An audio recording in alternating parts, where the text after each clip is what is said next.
Halo, sahabat Lingkar Madani. Dalam banyak organisasi nirlaba, tantangan keuangan sering muncul bukan karena kurangnya komitmen, tetapi karena sistem yang belum dirancang secara struktur. Akun dibuat untuk menyesuaikan program, namanya berubah-ubah, dan akhirnya sistem jadi sulit dibaca. Oleh karena itu, kita perlu menyusun chart of account atau COA secara tepat. Di video ini, kita akan belajar bagaimana menyusun COA untuk organisasi nirlaba agar sistem keuangan lebih tertata dan siap berkembang. Pernahkah Anda menemukan laporan keuangan yang sulit dipahami? Padahal transaksinya tidak terlalu banyak, atau bingung saat harus memisahkan dana dari dua donor berbeda. Seringkali masalahnya bukan pada pencatatannya, tetapi pada struktur akunnya. Akun dibuat mengikuti kebutuhan sesaat tanpa desain yang jelas. Akibatnya, data jadi tidak konsisten dan laporan sulit dianalisis. Disinilah pentingnya chart of account atau COA. COA adalah kerangka dasar yang mengatur bagaimana setiap transaksi dikelompokkan sehingga laporan jadi rapi, konsisten, dan mudah dipahami. Jadi, menyusun COA bukan soal teknis semata. Menyusun COA merupakan langkah penting untuk mencegah masalah sebelum muncul. Secara umum, ada 5 kelompok utama yang menjadi fondasi dalam penyusunan COA, yaitu aset, liabilitas, ekuitas, pendapatan, dan beban. Mari kita bahas satu persatu. 1. Aset. Aset adalah semua yang dimiliki organisasi dan memiliki nilai.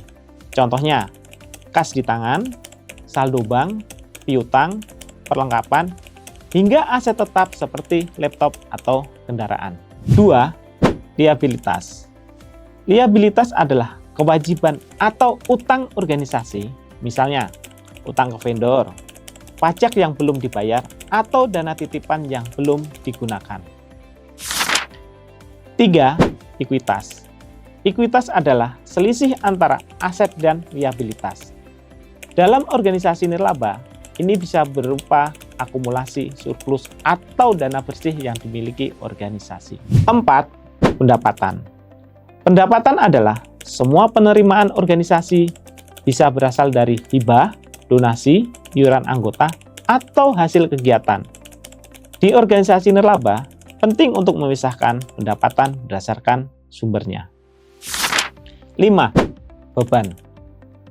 Beban adalah semua biaya yang dikeluarkan untuk menjalankan program dan operasional, seperti gaji, sewa, transportasi, atau biaya kegiatan. Kelima kelompok ini adalah kerangka utama. Dari sini, organisasi bisa mengembangkan akun yang lebih rinci sesuai kebutuhan, tanpa keluar dari struktur dasarnya. Lalu, apa bedanya COA organisasi nirlaba dengan organisasi profit? Di organisasi profit, fokus utamanya adalah laba. Struktur akun dirancang untuk mengukur keuntungan dan kinerja bisnis. Sementara itu, di organisasi nirlaba, fokusnya bukan laba, tapi akuntabilitas dan dampak program. Oleh karena itu, COA nirlaba biasanya perlu memisahkan dana terikat dan tidak terikat. Pengelompokan beban berdasarkan program memudahkan pelaporan ke donor. Artinya, desain COA harus mendukung transparansi penggunaan dana dan pelacakan anggaran per kegiatan. Oleh karena itu, COA nirlaba biasanya perlu 1. Memisahkan dana terikat dan tidak terikat. 2. Mengelompokkan beban berdasarkan program. 3. Memudahkan pelaporan ke donor. Ada beberapa kesalahan yang sering terjadi saat penyusunan COA. Antara lain, pertama, membuat akun terlalu detail sejak awal. Akhirnya, jumlah akun ratusan tapi sulit dikelola. Kedua, membuat akun mengikuti program, bukan struktur jangka panjang. Saat program selesai, akun jadi tidak relevan. 3. Mencampur dana terikat dan tidak terikat dalam satu akun. Ini berisiko tinggi dalam pelaporan. Keempat, tidak punya standar penamaan yang konsisten. Akun jadi mirip-mirip dan membingungkan. Coak yang baik itu tidak harus rumit.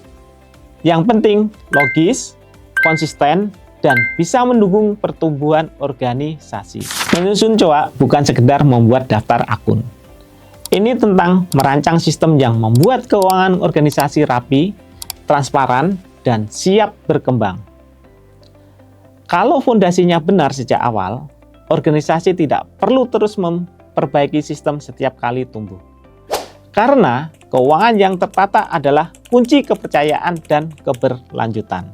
Jangan lupa subscribe kanal YouTube Lingkar Madani dan nyalakan lonceng notifikasinya agar tidak ketinggalan video terbaru dari kami. Sampai jumpa di video pembelajaran berikutnya. Dah.